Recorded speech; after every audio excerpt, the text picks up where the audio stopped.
కృపాంజలి కార్యక్రమానికి ప్రేమతో ఆహ్వానిస్తున్నాం.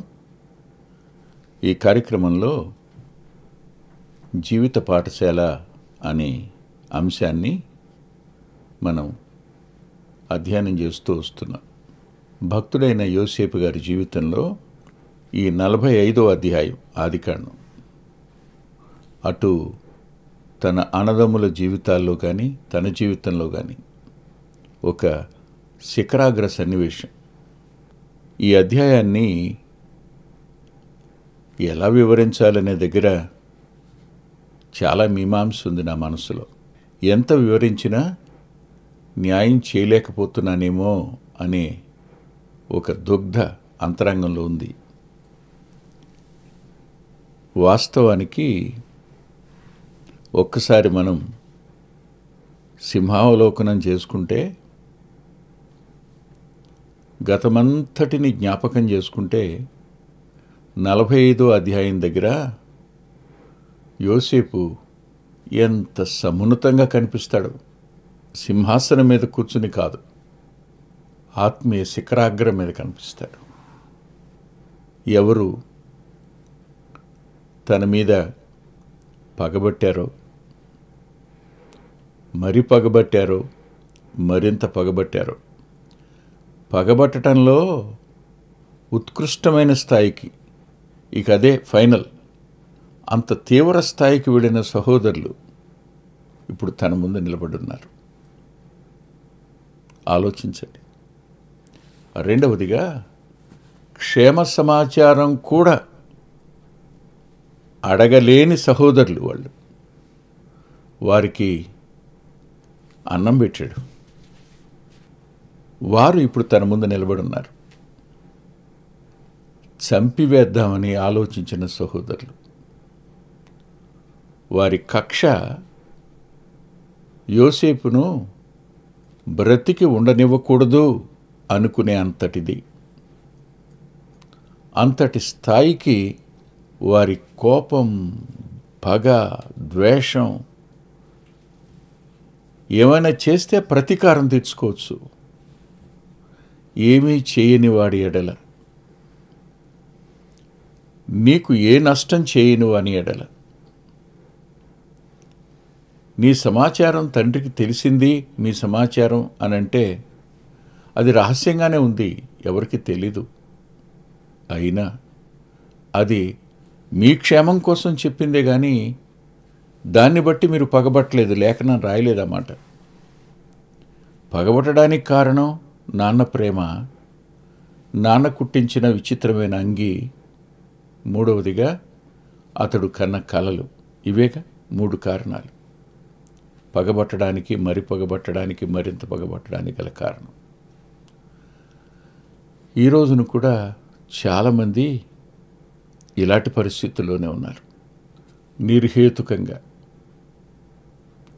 ఒక వ్యక్తి మీద పగ, ద్వేషం పెంచుకుంటారు. అతడు మీ ఎడల చేసిన అపకారం ఏమిటి ఆలోచించండి. మీకు చేసిన నష్టం ఏమిటి ఒకసారి ఆలోచించండి. మీకు చేసిన నష్టం ఏమీ ఉండదు, కానీ ఎందుకు అతనంటే మనకు గిట్టదు. బయటవాడా అంటే కాదు, లోపలివాడే. ఎంత లోపలివాడు అంటే సొంత తండ్రికి పుట్టినవాడే. అతని మీద ఇంతటి పగబట్టి అతన్ని క్షేమ సమాచారం కూడా అడగలేని వారు దూరంగా తమ క్షేమ సమాచారాన్ని కనుక్కోవడానికి వస్తూ ఉంటే తండ్రి పంపగా అతన్ని చంపేయడానికి ఆలోచించిన వారు వీరు.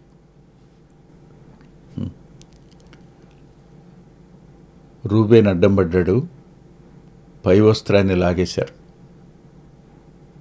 బహుశా అది నాన్న కుట్టించిన విచిత్రపు టంగి, నిలువుటంగి ఏమో లాగేశారు, కోతులకు తోసేశారు. తోసివేసి అతడు వివస్త్రుడై దిక్కులేని పరిస్థితుల్లో ఉంటే ఆ గొయ్యి చుట్టూ కూర్చుని వారు భోజనం చేయడానికి ఉపక్రమించారట.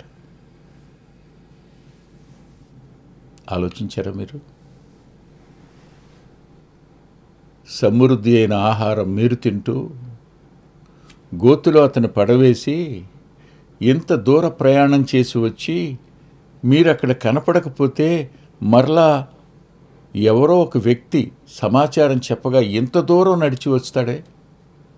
ప్రయాణపు బడలిక చేత అలసిపోయిన సహోదరుడి మీద ఇసుమంతైన జాలి లేకుండా వీరు భోజనానికి కూర్చున్నవారు. అలాంటి వారి ఎడల దూరంగా ఇష్మాయిలీలు అంటే దాయాదులు, ఒకే తండ్రికి పుట్టిన ఇద్దరు తల్లులు, ఒకే తల్లికి పుట్టిన ఇద్దరు అన్నదమ్ములు, చిన్నాయన పెదనాన్న పిల్లలు, ఇలాంటి దాయాదులు కనపడగా వారికి అమ్మేయడం. దాయాదికి కొంచెం కూడా జాలి ఉండదు. మాకు రావాల్సిందేదో తీసుకున్నారని, మా స్థానం తగ్గిపోయిందని ఇలాంటి భావాలు దాయాదుల్లో ఉంటాయి. అలాంటి వారికి అమ్మివేయడానికి, చంపడం కంటే అమ్మేయటం మేలు కదా అని యోధా సలహా చెప్పాడు. చెప్పిన యోధా నిలబడ్డాడు. అమ్మివేయడానికి సమ్మతించిన వాళ్ళందరూ ఉన్నారు. పాపం రూబేన్ లేడప్పుడు మనల దగ్గరికి వెళ్ళి ఉంటాడు. తిరిగి గోద దగ్గరికి వచ్చి చూస్తే లేడు తమ్ముడు. గావురు నేడుస్తాడు. ఏం చేయగలడు? అతను నిలబడే ఉన్నాడు. అమ్మేసి ఇచ్చేస్తున్నప్పుడు అతని చేతులు కట్టేసి ఏడ్చుకుంటా తీసుకెళ్తున్నప్పుడు యోసేపు ఎంత బ్రతిమాలాడో తన అన్నల్ని. నిర్దాక్షిణ్యంగా అమ్మేశారు. అతడు ఎంత బ్రతిమాలినా కొంచెమైనా దయచూపని వారు ఇప్పుడు వీళ్ళు. ఇలాంటి వారు అతని ముందు నిలబడ్డారు. వారందరూ నేరస్తులుగా బెన్యామీను చేతుల్లో ఆ పాత్ర ఉంది. ఎవరి గోనె సంచిలో వారి ధనం ఉంది. అలాంటి సమయంలో యోసేపు తనను తాను అణుచుకోలేకపోయినాడట. నాకు ఒక మాట జ్ఞాపకం వస్తుంది. అదేమిటంటే,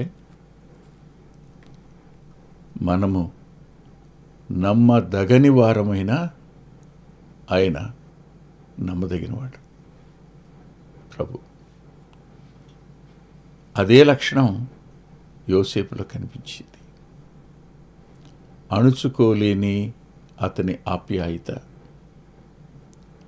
అతని ఎడలున్న దయా వాత్సల్యత దేవుని గుణలక్షణాలవి.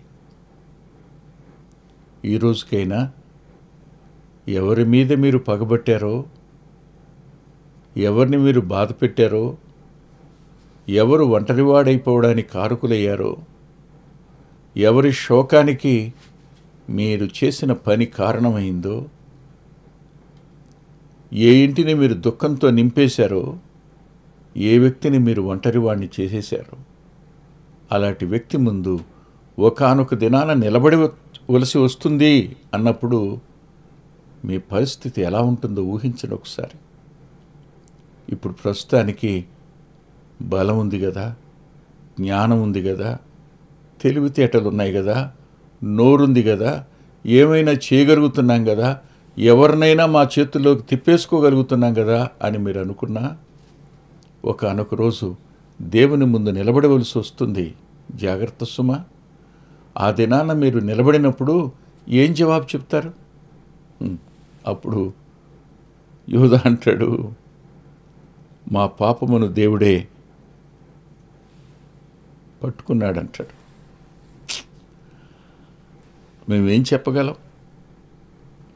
దేవుడే మా పాపాన్ని పట్టుకున్నాడు అన్నప్పుడు దేవుడే మేము నేరస్తులో తప్పకుండా నిరూపిస్తాడు ఆయన. యోసేపు యొక్క నిర్దోషత్వాన్ని నిరూపిస్తాడు, అతని ఎడల తప్పు చేసిన వారి నేరాన్ని కూడా నిరూపిస్తాడు ఆయన. కానీ మధ్యలో ప్రభు ఆయన ప్రేమ, ఆయన వాత్సల్యత గొప్పది.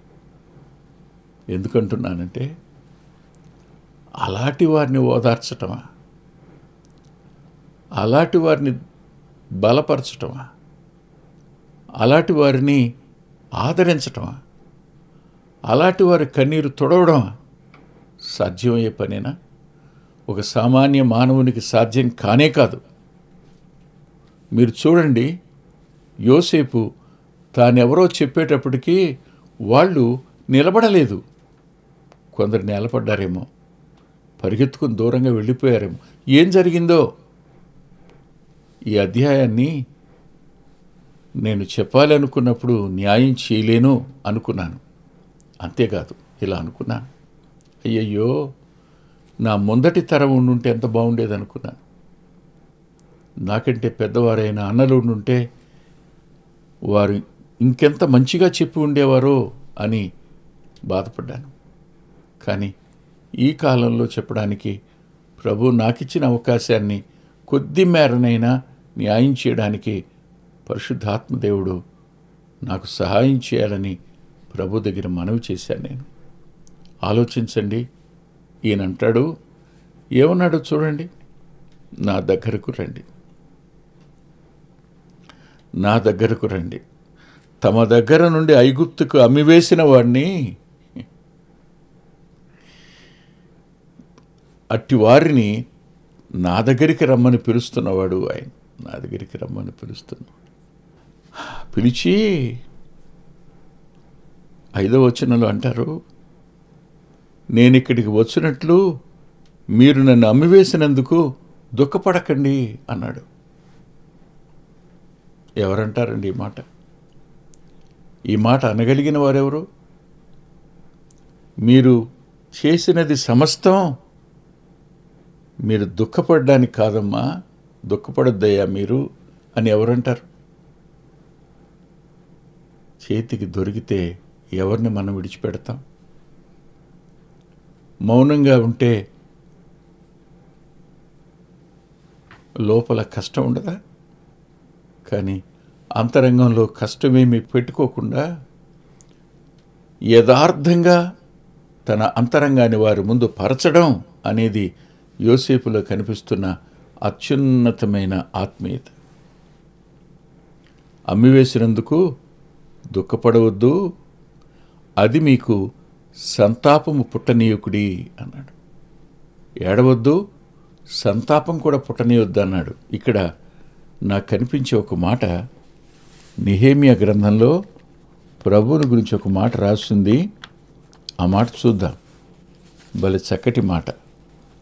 ఆయన ఎలాంటివాడో మనం కూడా అలాంటి వారిగా ఉండాలని ప్రభు కోరుకుంటాడు.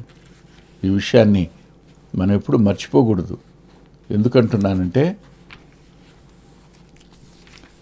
ఆయన నేను పరిశుద్ధుని గనుక మీరును పరిశుద్ధులై ఉండుడి అన్నప్పుడు, నేను లోకములోనికి తండ్రి నన్ను పంపినట్టుగా, నన్ను తండ్రి లోకంలోకి పంపినట్టుగా నేను మిమ్మును పంపుతున్నాను అన్నప్పుడు, ఆ కుమారుని స్థానంలో నిన్ను నన్ను ఉంచాడనే సత్యాన్ని మనం మర్చిపోకుండా ఉండాలి. నెహెమ్యా గ్రంథం 9వ అధ్యాయంలో 17వ వచనంలో ఒక మాట అంటాడు. అదేమంటాడంటే,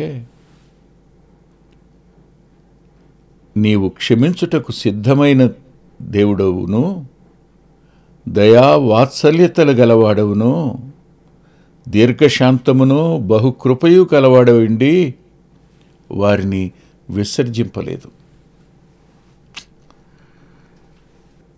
వారిని ఏమి చేయడానికైనా చాలినంతటి స్థానంలో ఉన్నాడు యోసేపు. వారిని శిక్షించడానికైనా, వారిని చంపివేయడానికైనా, ఏమి చేయడానికైనా అతనికి అధికారం ఉంది. ఈ రోజున మాట్లాడేవారే లేరు, ఎదురే లేదు. కానీ దైవికమైన అద్భుతమైన లక్షణం యోసేపులో కనిపించింది. ఈ వచనాన్ని మరోసారి చదువుతాను, మనసు పెట్టి మరీ వినండి మీరు. చూడండి, వారు తిరుగుబాటు చేస్తే నీవు క్షమించుటకు సిద్ధమైన దేవుడు, దయా వాత్సల్యతలు గలవాడు, దీర్ఘశాంతమును బహుకృపయు కలవాడవైండి వారిని విసర్జింపలేదు. ప్రభు యొక్క గుణలక్షణాలను క్షమించే మనసు అయింది. ఎంతైనా క్షమించడానికి సిద్ధం. వారేమైనా క్షమాపణ కోరారా? కొంతమందికి క్షమించుమని అడిగే గుణమే ఉండదు. తప్పు చేస్తారు, పొరపాటు వారిదే, కానీ పొరపాట్లన్నీ ఎదుటివారివే అన్నట్టుగా చేస్తారు. ఎప్పుడు తమ తప్పును తాను ఒప్పుకోరు. తాను తప్పు చేశానని ఒప్పుకోవడం అనేది వారి జీవిత డిక్షనరీలోనే ఉండదు అసలు. కానీ అలాంటి వారు తల ఉంచుకుంటే యోసేపు ముఖంలోనికి చూడలేని దుస్థితిలోనికి వెళ్ళిపోతే, తల వంచుకున్న వారైతే జవాబు చెప్పలేని స్థితిలోనికి వాళ్ళు వెళ్ళిపోయినప్పుడు వాళ్ళని దగ్గరకు రమ్మని విసర్జింపకుండా తన వాత్సల్యతను చూపించినవాడుగా, తన దయను చూపించినవాడుగా, వారిని క్షమించడానికి సిద్ధమనసు కలిగిన వాడుగా యోసేపు కనిపించడం నిజంగా ఆశ్చర్యం. ఇంకా ఇలా అంటాడు. ఏమంటాడో తెలుసండి?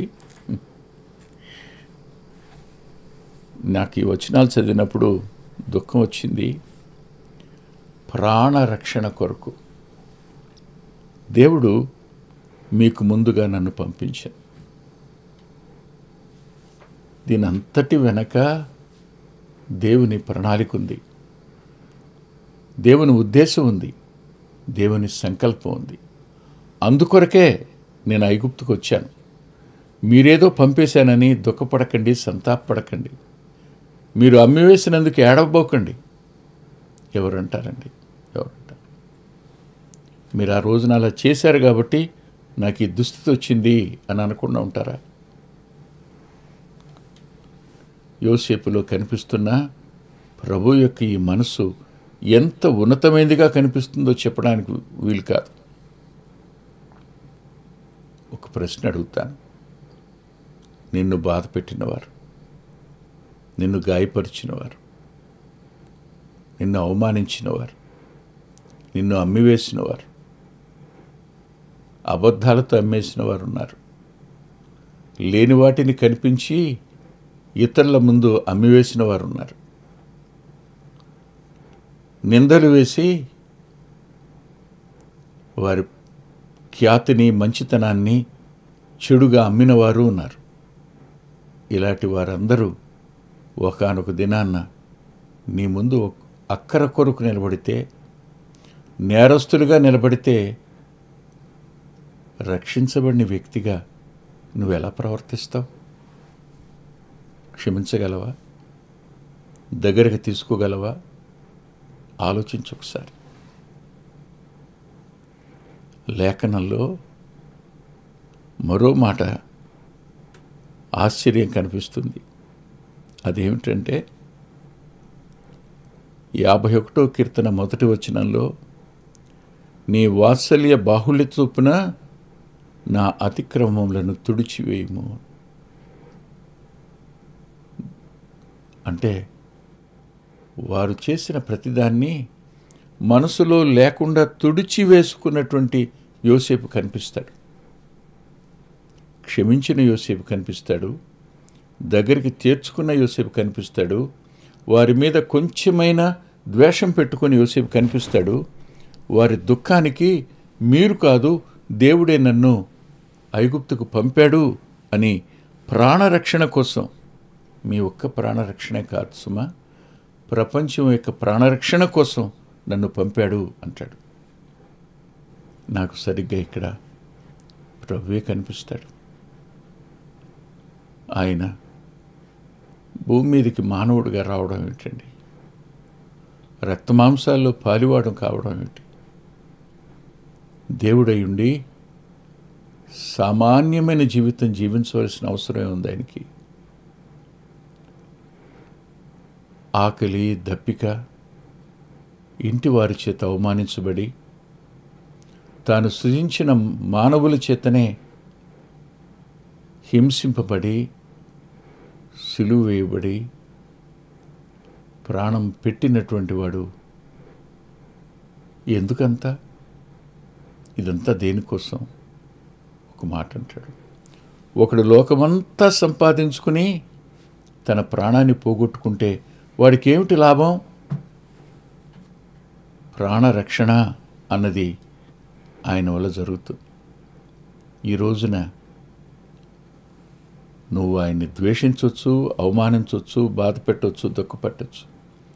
కానీ రేపు సింహాసనాసీనుడిగా ఆయన చూసినప్పుడు అప్పుడు క్షమించడానికి అవకాశం ఉండదు. ఇప్పుడు రక్షకుడుగా ఉన్నాడు ఆయన. రేపు నువ్వు కలుసుకుపోయే రోజు ఆయన తీర్పు తీర్చే న్యాయాధిపతిగా ఉంటాడు. నేడు అనే సమయం ఉండగానే ఆయన నీతో మాట్లాడుతుండగా నీ జీవితాన్ని ఆయన పాదాలకు సమర్పించి కన్నీటితో నీ జీవితంలోనికి రమ్మని ఆయన ఆహ్వానించు. ఆయన క్షమించడానికి సిద్ధ మనసు కలిగినవాడు. తల్ల వంచండి, ప్రార్థన చేసుకుందాం. జాలి కలిగిన మా తండ్రి, కృప కలిగిన మా దేవా, కొన్ని మాటలు చెప్పుకోవడానికి సాయపడ్డారు. మీరెంతైనా నమ్మదగిన వారు. యోసేపు యొక్క జీవితంలో ఈ సంఘటన మరలా మేము ధ్యానం చేయవలసి ఉంది. మంచి సమయాన్ని మాకు సంప్రాప్తింప చేయండి. విన్న మా ప్రియుల అంతరంగాలలో పగ, ద్వేషం వీటిని మీరే తీసివేసి కడిగి పవిత్రపరచండి. ఇంకా మిమ్మల్ని అంగీకరించకుండా ఉన్నవారు ఎవరైనా ఉంటే, తమ హృదయాలు కఠినమైతే వారి అంతరంగాన్ని వాక్యం చేత మెత్తని చేసి వారు పశ్చాత్తాప హృదయులై మీ ఆత్మచేత మిమ్మను తమ జీవితంలోనికి ఆహ్వానించడానికి కార్యం జరగనిమ్మని యేసుక్రీస్తు ప్రభువారి పేరిట ప్రార్థిస్తున్నాం తండ్రి. ఆమేన్. ప్రభుచిత్తమైతే వచ్చేవారం కలుసుకుందాం. అద్భుతమైన పుస్తకాలు అందుబాటులో ఉన్నాయి. అందులో అంత్యోక్ మినిస్ట్రీస్ నుంచి ప్రచురితమైన మీ ఆత్మీయ క్షేమానికి మేలు కలుగు చేసే పుస్తకాలు, మీ ఆత్మలను దేవుని కొరకై ఉజ్జీవింపచేసే పుస్తకాలు, ప్రభువులాగా జీవించడానికి ప్రేరేపించే పుస్తకాలను దైవాత్మ సహాయంతో రాయటం జరిగింది.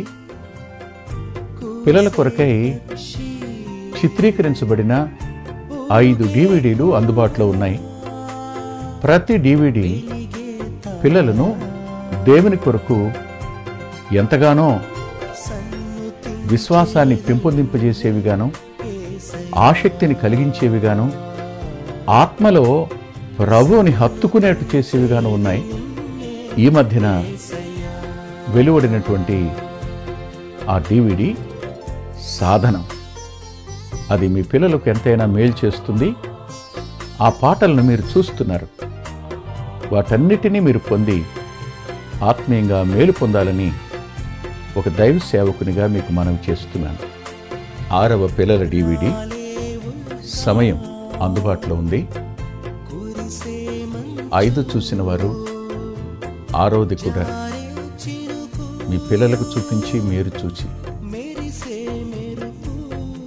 అంతరంగంలో దేవుని స్తుతిస్తారని నమ్ముతున్నాను. తప్పకుండా ఈ DVDలు తీసుకోండి. 2018వ సంవత్సరం తెలుగు VBS DVD దాహం, పిల్లల ఆత్మీయ క్షేమం కోసం 10 పాటలతో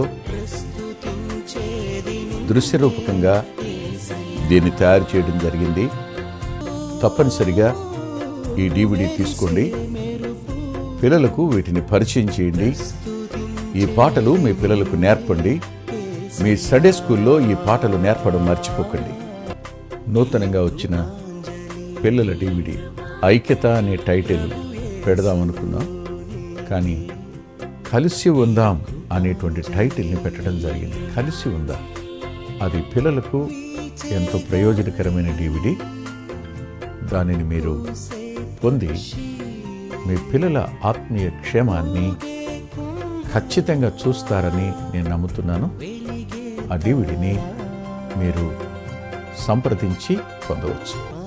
సాధు సాల్మన్ గారి జీవితం, ఆయన గోదావరి నది దగ్గర ఒక ఆశ్రమాన్ని స్థాపించి అనేక మందిని ప్రభువులోకి నడిపినవారు, అనేక మంది జీవితాలను ఆయన ప్రోత్సహించినవారు. ఎంతో ప్రోత్సాహకరమైన ఈ జీవితాన్ని చదివి మీరు తప్పకుండా ఆత్మీయమైన మేలు పొందుతారు. ఎంతో దిద్దుబాటు ఈ పుస్తకం మూలకంగా జరుగుతుంది. తప్పకుండా చదవండి. గత 30 సంవత్సరాలుగా,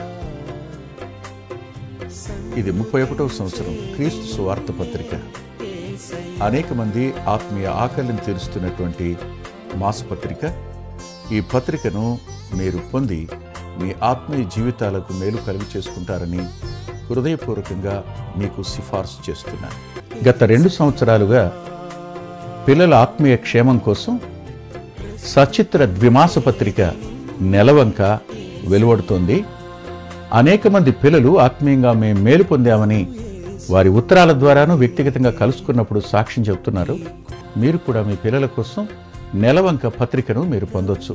అందుకొరకై ఈ క్రింద ఇవ్వబడినటువంటి ఫోన్ నెంబర్ని మీరు సంప్రదించండి. ప్రభు యేసు నీకే ఈ కృపాంజలి, ప్రభు యేసు నీకే ఈ కృపాంజలి. వీచే గాలి, కూసే పక్షి, ఊగే కుంభ, వెలిగే తారా, సన్నుతించేది నిన్నే.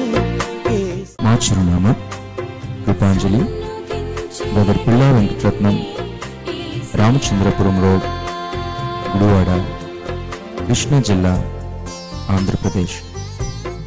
Hour address Krupanjali, brother Pilla Venkataratnam, Ramachandrapuram road, Gudivada, Krishna district, Andhra Pradesh.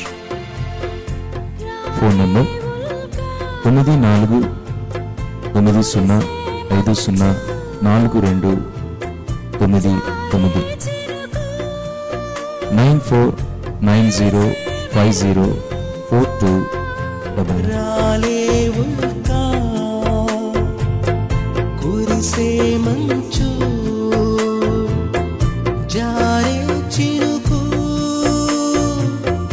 మెరిసే మెరుపు.